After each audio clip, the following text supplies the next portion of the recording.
Alright, so we're back on the roof. We are taking the shingles off right now.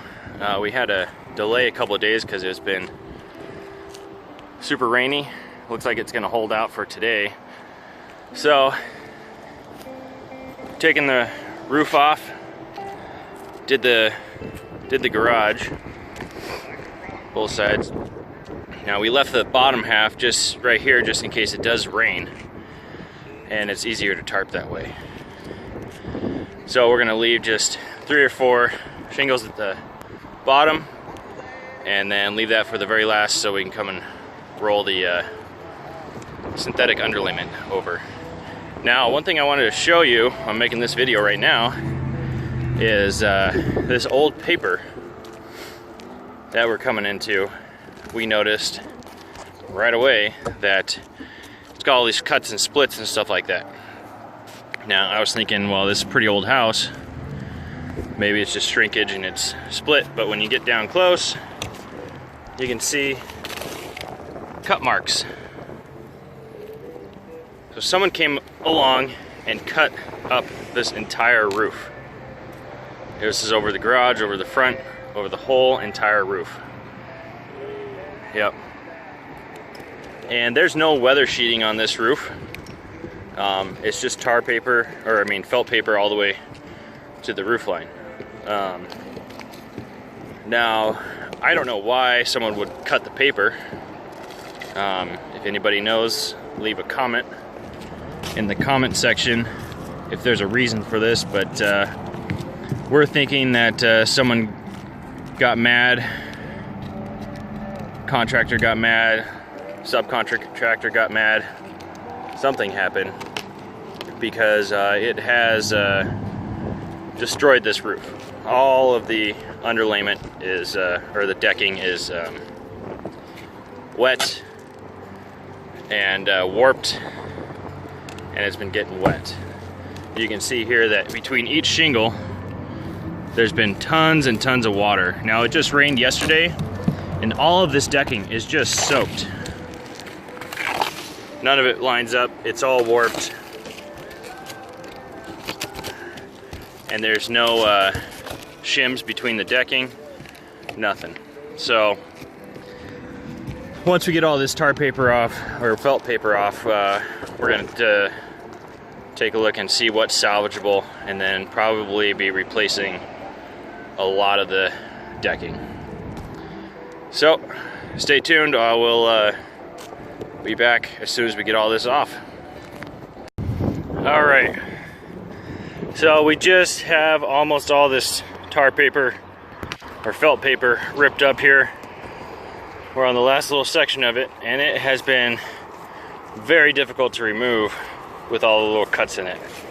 It's probably taken us well over 3 hours extra work just to remove this tar paper, and or longer than that.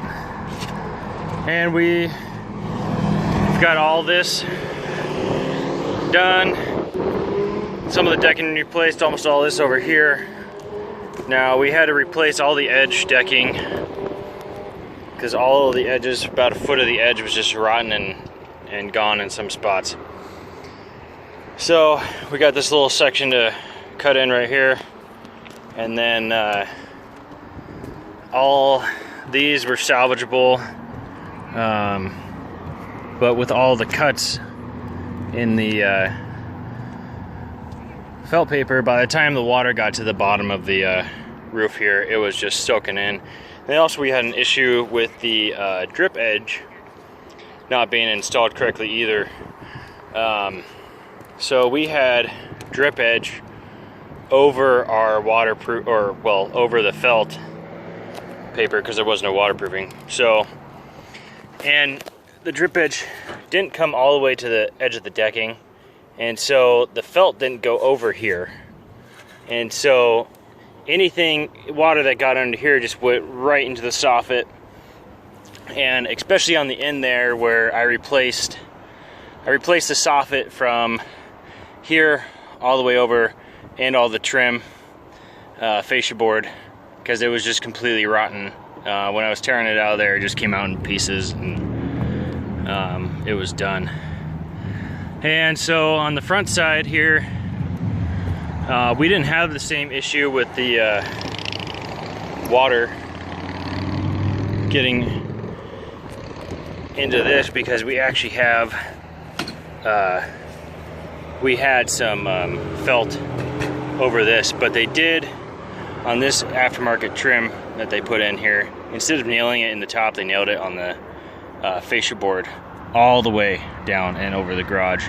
And when they did that, when they screwed it in, the lip that the water is supposed to run off of actually flattened out right against the fascia board. So none of the water that was supposed to be reflected off the roof here went to the ground. It all went off the fascia board. And on the other side, you can see where the fascia board, all the paint on the fascia board has just come off. And that was painted fairly recently. So that was something else I found there. It was kind of a failure. And then around the chimney, these boards were in bad shape and needed to be replaced. And then around the chimney here, all needs to be replaced. There was no sealant around the chimney, so all the water, you can see down here, hopefully, that you can see the water line coming right off the chimney. It goes all the way down, and it just ruined this piece. So this one's gonna have to come out too and get replaced. And then the same thing over the garage here. All the boards at the end. This board, this one's actually okay, but this one up here is just super loose and rotten, so this one's gonna have to be replaced too. And then all the boards at the bottom of this row here too, and the top one. So there might have been a failure in the shingles up here, and water ran down this side and soaked it, because this board here is too far gone. Oh, and you can see I'm not wearing sandals today either. Still no work boots. But you can see this is how it was on the rest of the roof. All the other stuff we replaced, it was all just like this, just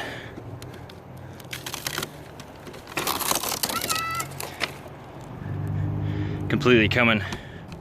Yeah, I can just go right through that. So that's what it was like all along that right there, and then continued over this way. And this is just a failure of waterproofing, and a failure of the drip edge right here not being installed correctly either. All right, so when we come back, hopefully we'll have this thing all papered. All right,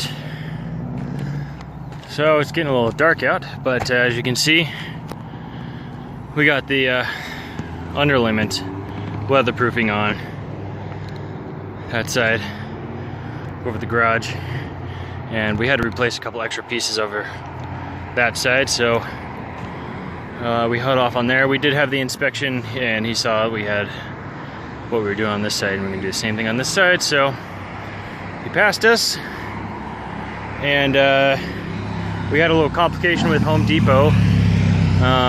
Their delivery system said they could deliver today, but when I went to go make the final purchase, they said they couldn't get here till Wednesday, and that's when we want to finish. So unfortunately for us, we had to backbone all of this. This is just 25 of the 75 that we got to do. So we're a third of the way up. This ice and water shield that we had, although it's super awesome stuff, is super slick, and so we had to put a start on the corner here, and so we didn't die. But this Owens Corning Estate Gray looks very nice. Big upgrade from the previous shingle that was on here. It lays down real nice, everything's real straight, and it's going to be a beautiful roof when it's done, and we will show that shortly. All right, back on the roof. It's a couple days later, and you can see we got a full coverage here. I just finished up doing the ridge cap, and it turned out nice.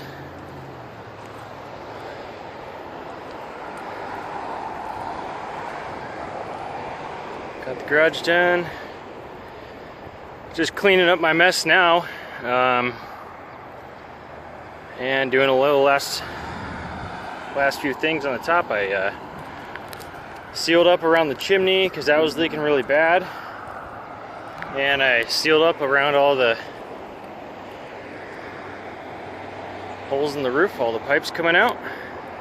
This one actually didn't have any flashing around it, pipe flashing, so I got a new one here, and I believe I replaced the board around it too. It was pretty bad. But yeah, this project took a little longer than expected. There were some delays, and dealing with the cut up underlayment probably actually took a couple extra days just getting the roof uncovered.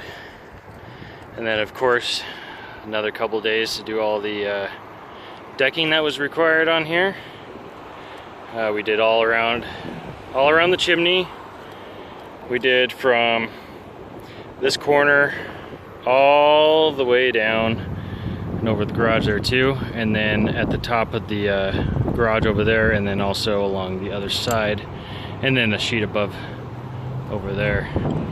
All in all, it was a lot of decking, a lot more than I expected. But that's what happens when you have a sabotaged roof. Initially, I was thinking this roof was probably pretty old, but after seeing the underlayment that was used and things like that, I realized that this roof is not very old at all. They just used very cheap materials and sabotaged it, and all that water getting underneath everything made it look older. And so now we have a very high quality roof, all Owens Corning, and the best ice and water shield you can get. On the garage, it goes up 3 layers really far, about right there on both sides, and then 2 layers along each side of the roof, and then the Owens Corning synthetic underlayment all the way to the top, Owens Corning ridge cap, vented ridge cap, and then all Owens Corning shingles. So now everything's nice and sealed up. I also did ice and water shield all underneath this overhang right here. There was flashing that came down from the overhang. You can kind of see where the paint is missing right there. That's where the flashing came down all the way along the edge there, instead of actually going back and putting anything underneath there. So there's flashing underneath that, where underneath the overhang there's flashing, and then there's shingles and ice and water shield underneath, and then also the underlayment under there. So it is nice and gonna be nice and dry under there, and then we're not gonna have that ugly metal on the roof of the house. It's all gonna look very nice and painted and all that. And we had a lot of bees getting underneath there too, so no more bees underneath there living there, which would be very nice. All in all, even though it took a couple extra days to do everything right on this roof, it looks very nice. Matches the house very nice from the street, and it's very uniform compared to what was there. And definitely raising the value of this property. So I'm sure the owner is going to be very happy. It's on a busy street. It's going to look really nice. We're one of the last houses on the block here that had a more modern roof. These guys last year had theirs done. The house over across the street there has theirs done. these guys had theirs done, and all the houses over there had theirs done too. So definitely fits in a lot more with the neighborhood, and looks great. It was very hot. Roofing is not for the faint of heart. This was a tough job, but it's done, just finished, and I'm very excited to be done with this project. All right, peace.